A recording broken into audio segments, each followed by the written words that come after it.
So I have to tell you, this has nothing to do with comics, but it does have everything to do with life and the evolution of reality. So there I am, in the necessary, doing necessary guy things. And I don't know about New Jersey, but in New York, all the toiletries are automatic.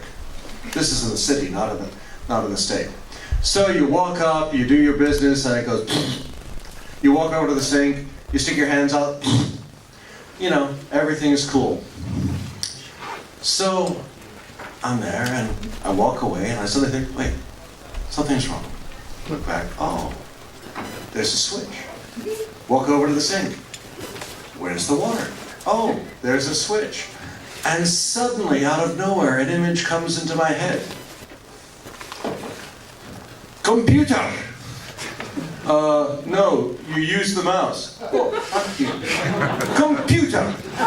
Can you put... And I'm thinking, wow, me and Jimmy Doohan, we have something in common. You know? You move forward in time, it's like moving back in time. Wow. Which is about as great a way to look at how a career in comics can intersect with reality as you can think of. Look at that. Star Trek reference, pompous, self-assured reference, and a reality reference, all in one extremely extended, convoluted, not quite as humorous as you thought sentence. Okay, over to you. Who are you? What are you doing? This is my panel. No, I'm kidding. My name is Mike Zapcic. I am on AMC's Comic Book Man. And you're not here for me. Stop that clapping. I'll let you know when you can clap. Hi. No, actually, we're not. I'm the guy who's auditioning for the Colbert Report. Since that position has just become vacant. You know, I could think of any one of a number of sitting governors who would be great in that job. I say no names. Elliot Spitzer is occupied. I thought it was a New Jersey joke, but I was trying for a New York joke instead. Anyway, over to you. You're awesome. Anyone know what everyone's saying? Who? Who? Oh, no, we know who Elliot Spitzer is. So, yeah, we make fun of him quite often here. He's the one who's only photographed from the eyes down.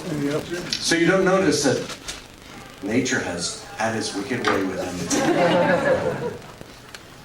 Ladies and gentlemen, sitting next to me is Mr. Chris Claremont. Now you can clap.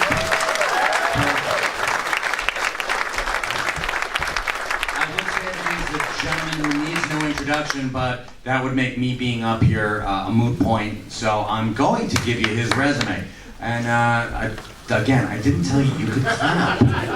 But the only thing saving you is you're sitting next to perhaps the best cosplay outfit I've seen here today. Sunfire, there you go. Look at that.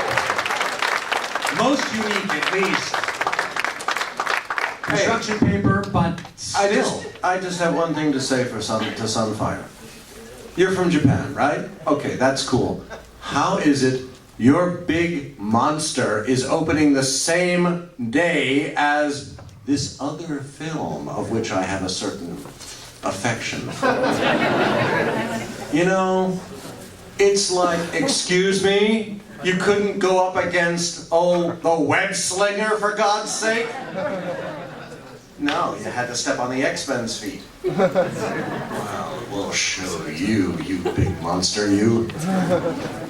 Oh, you got Mothra too. Oh dear. No, that's a movie reference. You have to go see the trailer for that one. Or Godzilla can get from San Francisco to Las Vegas in one easy bound, which, considering he now seems to be about 1,100 feet tall, that's not, you know.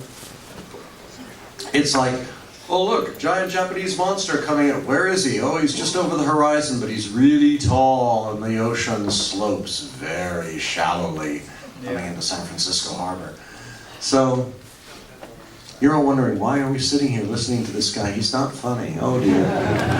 No, but he does have a 17-year unbroken writing record on the Uncanny X-Men. How cool was that? Right? We're fortunate that he learned not to write comedy.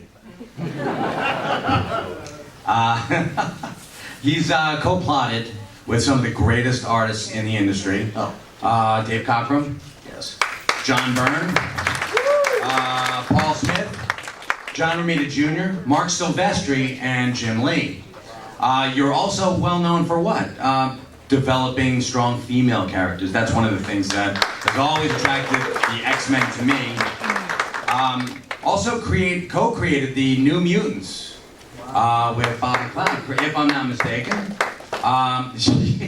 Way to go there, New Mutants fans out there. Nice. And he also did some work for the Distinguished Competition. Of course. No, well, all right. Actually, I was thinking of Sovereign 7. That Sovereign 7 was mine. Yes. DC just published it. Yes, it's creator-owned work. But I have been known to do something with this man of Iron? yeah, that works. Cobalt? Unprocessed iron. Damn. Cobalt. Okay.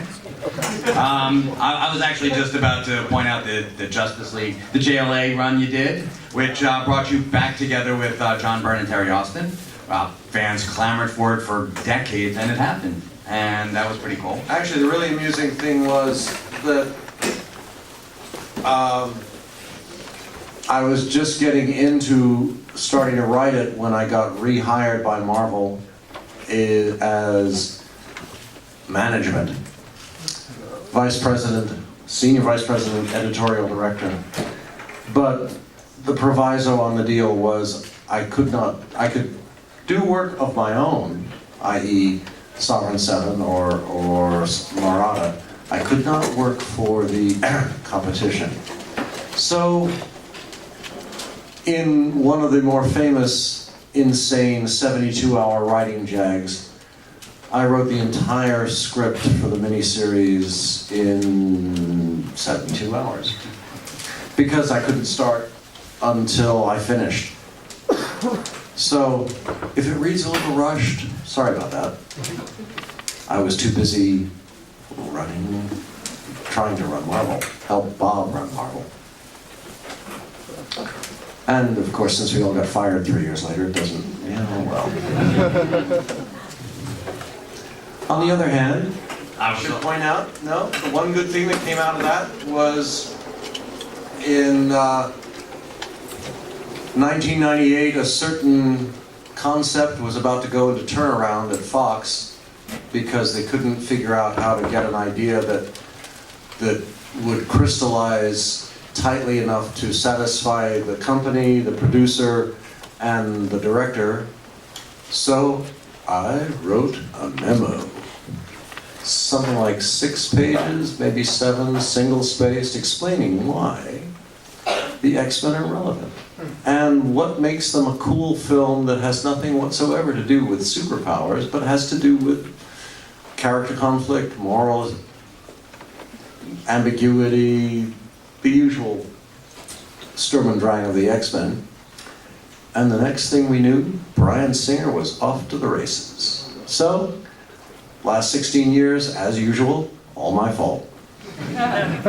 Well, you bring up an interesting point. How much, besides your memo, how much input did you give to the X-Men franchise in the movies? Did they actually come to you and pick your brain? Because X-Men 2 was basically the Dark Phoenix saga. Well, shuffled together with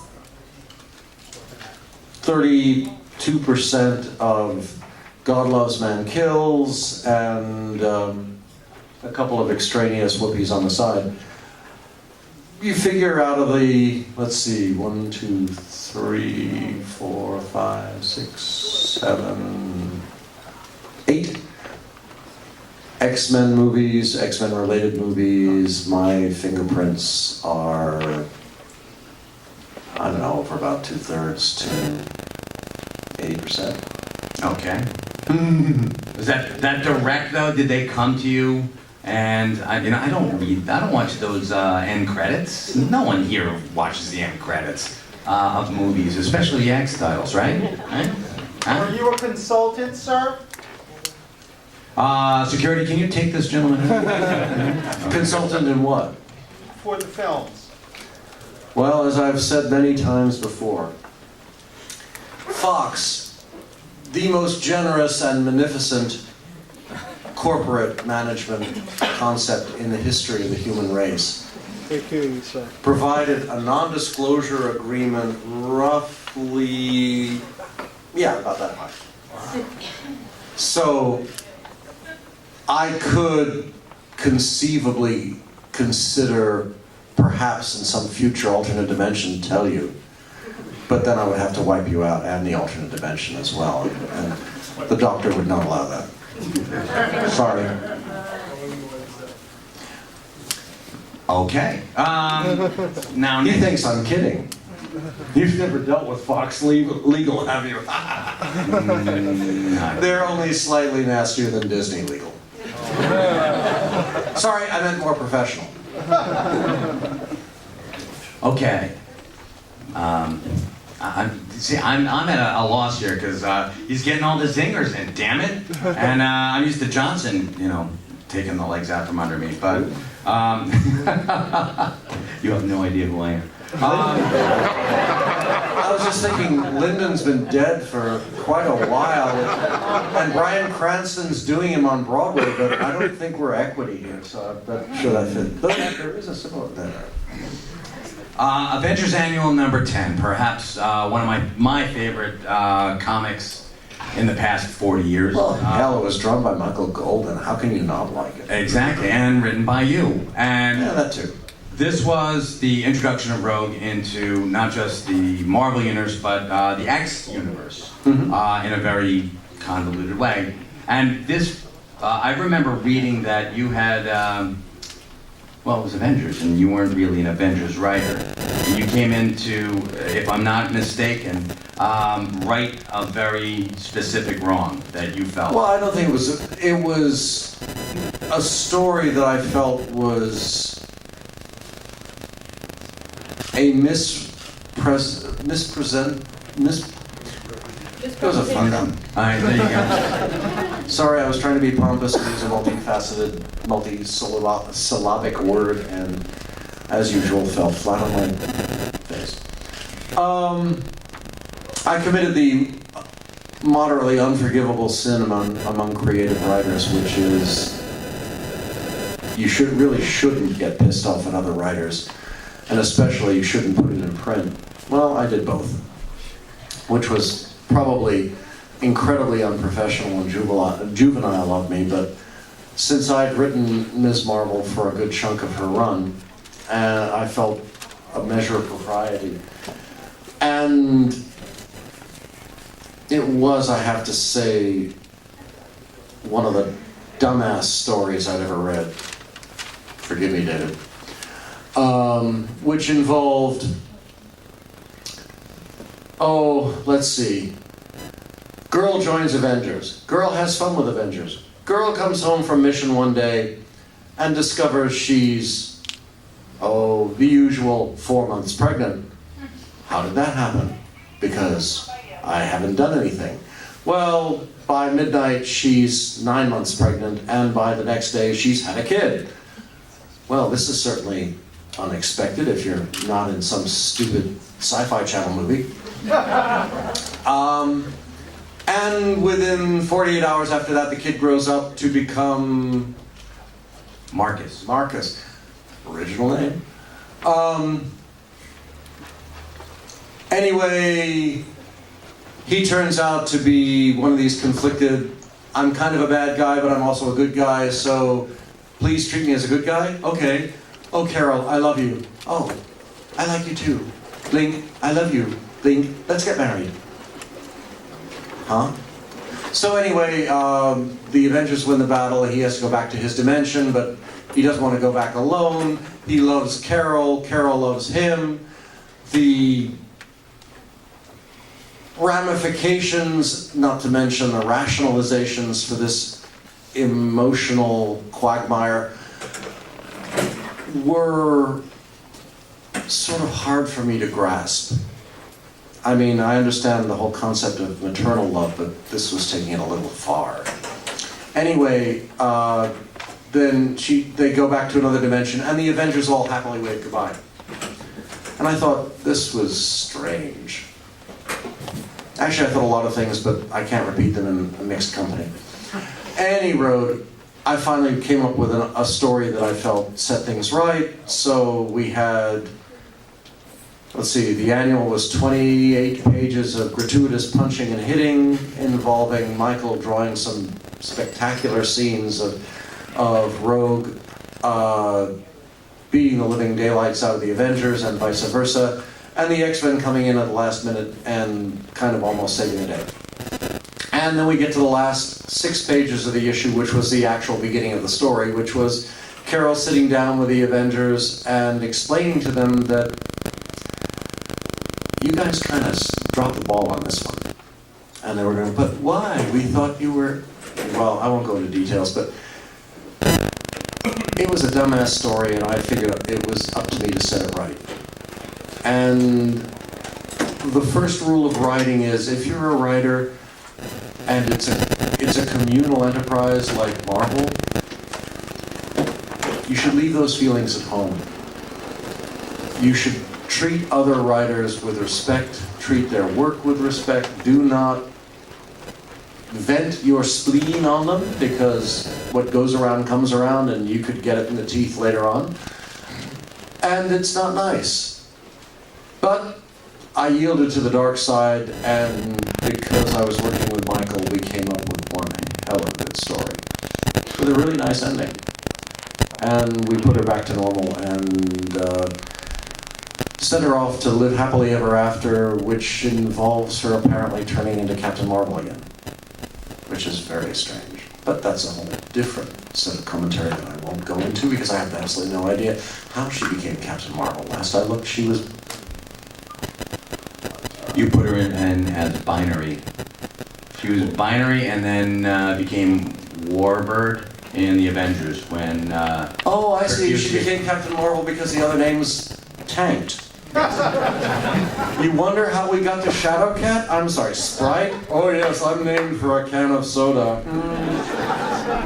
Well, how about, it's like, names are hard. I mean, let's face it, Stan, he basically filled the cup with Dr. Doom. How the hell can you compete with a character named Dr. Doom? He wears armor and a skirt, for crying out loud, and he's still scary. Only with a guy named Dr. Doom could I come up with a story where Sue goes around and tells the world, yes, I'm marrying Dr. Doom, and everyone takes it seriously. Not realizing, of course, that it's really Reed inside the suit, but they figure, well, it's Dr. Doom. He must have his wicked way with her. I mean, that's so cool that, he not only wears armor and has this incredibly European villain name, he gets away with it because he is Dr. Doom. Actually beats out Magneto, which was pretty good. Magneto, you could go either way. It could be a good guy, a bad guy. But Dr. Doom, he's not going to be a good guy. Well, I never really thought of Doom as being particularly evil. He just had an agenda, and he could do everything better than you can. And that's it. He can do everything better than you can, and you should do it his way. Here's the way to look at Dr. Doom. Okay, you think of him as an absolutely normal guy. I'm just a chief of state who's so misunderstood. Close your eyes, and every time you want to say Dr. Doom, say Putin. And tell me how plausible and nice he seems. Oh, I didn't say he was nice. I never said he was nice. I just said that he thinks that he can do everything better than you can. Right. I can. Close your eyes and say Putin. You're there. See, close your eyes and say Obama doesn't quite work as well because there's a rational man inside, behind that brain, or surrounding that brain. You could even say W and it wouldn't work as well. But you say Putin and you know we are in deep trouble. Same goes with Doom. That's our political theory comment for the day. Oh, I'm sure we'll have more. Especially since you let me segue so perfectly into this. When Jack and Stan introduced Magneto, he was a cut and dry bad guy. I mean, for God's sakes, he named his group the Brotherhood of Evil Mutants. So that pretty much sets his mission statement right there. Well, now, you have to understand that that was a long ago time when we had, what's the word? Oh yes, captions. We don't do that. But my question, so much for the joke. My question was, you introduced the concept of Magneto as more of a revolutionary than as a villain, especially in God Loves, Man Kills. He fights alongside the X-Men to defeat Stryker and his hate groups, which would basically set the tone of the X-Men for the next 3 decades. Well, actually, there's a very real rationale for that. I mean, you look at a villain. Sorry, I'm going to repeat myself. You go back to Victor Von Doom, and let's face it, the man and the armor define the character. He's a guy named Doom, he wears armor, he's from Middle Europe, he has got to be a badass. Magneto, slight problem. Okay, he wears a funky hat. Okay. But what is he actually doing? If you go back and read even the first 60 issues, but especially Roy and Neil's run, where Angel runs into him in the Savage Land. When you come up to that classic line, perhaps it's true what they say, clothes do make the man. You turn the page and there's the helmet and you go, holy! That's, we've never seen him with the hat off. A, he looks kind of nice. And B, holy, it's him. And he then proceeds to do Magneto stuff with the X-Men. But my thing as the writer was, okay, why? Why does he do this? Why do you found a group called the Brotherhood of Evil Mutants? Well, okay, you're either a total dumbhead and you don't know the difference between good and evil and you want everybody to know, or you're being gleefully ironic.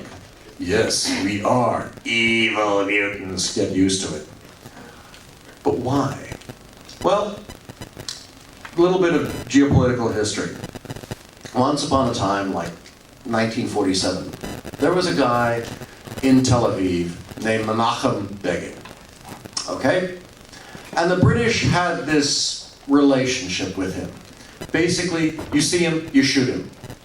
No arrest, no trial, just shoot the SOB. Shoot him quite dead, shoot him many times, don't let him get out of your sight. They were not friends, okay? So, the British go home, Israel gets formed, Menachem Begin forms the loyal opposition, and 20 years later becomes Prime Minister. And in 1978, he and Anwar Sadat and Jimmy Carter win the Nobel Peace Prize for signing a tentative but lasting peace treaty between Israel and Egypt. So you have to ask, how did this terrorist, because that's what he was, who had a shoot-on-sight order from the British Army in 1946, within 35 years, within a generation, become eligible and win the Nobel Peace Prize? Well, he grew up. He learned there was more to life than just going out and shooting people. It didn't mean he changed. It meant that the reality had changed around him. And in a very real sense, I wanted to demonstrate that same evolution with Magneto. That evolution had nothing to do with getting superpowers. It had to do with changing the state of mind, changing how you deal with people, how you deal with events, how you are going to move forward in your life to the benefit of all. So we start out with him coming back in 103, I think, as same old badass. I'm really, if you thought I was pissed before, now that I've been a baby for 2 years, I am really pissed. To the encounter in the Savage Land, where, you know, he captures the X-Men and drops a volcano on them. To Scott running into him on the haunted island in the Bermuda Triangle. To X-Men 150, where in the middle of the fight, where he's doing Magneto stuff and the X-Men are doing X-Men stuff, he almost kills Kitty. And therein comes his moment of truth. Hey, smart guy, you're a survivor of Auschwitz. She's Jewish, and you just almost killed her without even a second thought. Who's the good guy here? You really want to do this for the rest of your life? And that starts Magneto down the path which leads to X-Men 200, which is his trial before the World Court. And in the aftermath of it, leads Charlie to do the ultimate gotcha and dump the X-Men, or more importantly, the New Mutants, into his lap and saying, "You think you're the guy? Prove it. Take care of the kids. I'm dying. Your turn." And Magneto, of course, being an honorable man, and Charlie being in many ways his best friend, takes up the gauntlet. And the ultimate end of the story, at least from my perspective, was that somewhere around 300, I was intending to kill off Charlie rather dramatically, and Magneto would be stuck with it. He would be head of the school for real, for permanent. And he would have to find a way to move ahead with that. And the conflict in him as a hero is his history. Because there is that part of his soul that just wants to lash out and kick the living daylights out of all the people who have offended him and or get in his way or just won't do as they're told. But there's the other part, the Charlie part, that says, yes, but that would be wrong. And do you want to be wrong again? So, from my point of view as writer, I got a conflict. This is good. He's there. And it would leave a gap open with the Brotherhood or whomever for me to invent a really scary, kick-ass, unconflicted Doc Doom villain. Sadly, that reality never came to pass. Darn. But it would have been fun. Actually, that sounds like a much better story than what happened. Everybody says that, except none of them were editors. I think they missed the boat on that, because I know that lady back there wanted to be an editor. Or they caught the Titanic. Ba-doom boom. Sorry. Even after a quarter century. It stings. I imagine, especially since, this is sort of the juxtapose of the Avengers Annual number 10, where, you undid what you saw, what actually I felt to be a great injustice, and thank you very much for that, by the way, and brought Carol's story to a better conclusion. They went back and undid what you had done with Magneto. Well, I killed him off. That was the whole. Sorry, I'm stomping all over you. No, that's all right. The end of I'm used to it. the end of X-Men 3. The reason why it took 3 issues and not 1 is I was gone. I was going, if not, I was technically gone by then, and the conclusion I came to was, okay, you want to make him an evil guy again? Fine. He jumps on the asteroid is in a descending spiral, he goes behind the planet, presumably to his death. And everyone goes, "Ah, Magneto's dead." And we have our sad moment, and we move on. Of course, we never saw the asteroid hit the ground. We never saw a body. So, X issues later, when he, wow, that was an interesting metaphor. When he comes back, it looks like Magneto. It boasts like Magneto. It has powers like Magneto. Is it Claremont's Magneto? No! It's Scott Lobdell's Magneto! And we're off and running. And wasn't he a clone? Because that was pretty popular back then. Clones. I have no knowledge whatsoever. I was actually I am so pissed off. The part of me that was that part of me was focused on Warren Ellis. It's like, where did Kitty suddenly jump 10 years in age, Warren? Don't you realize that if she's old enough to have sex, Franklin should be in college? But that's just me being testy. I am impressed, however, how a 16-year-old can become a 28-year-old in like one issue, and nobody else notices. Solely for the purpose of snogging with Pete Wisdom. He'd better be good, I'll tell you. I was going to say, I think Pete Even Wisdom sillier. noticed that she turned 28 and could have sex now, so... Well, the even There's more that. amusing part was after I came back and took over the book again, I made her 16 again. And boy, you don't know how pissed off everybody was. And by that I mean editors. Of course, I was the editorial director, so fuck 'em. Of course, then I got fired and the worm turned. So, that's the reason why you should leave the part of your brain that does not deal with things in a rational, functional manner at home when you go to work.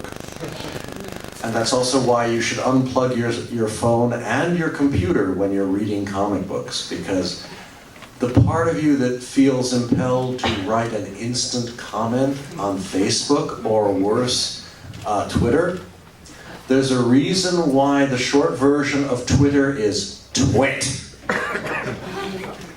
You know?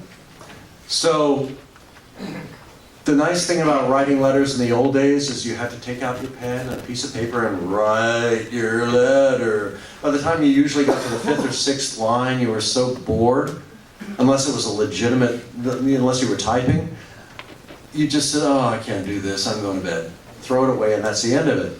Now you just hit send and your humiliation is global. And it's like, oh no, I meant to...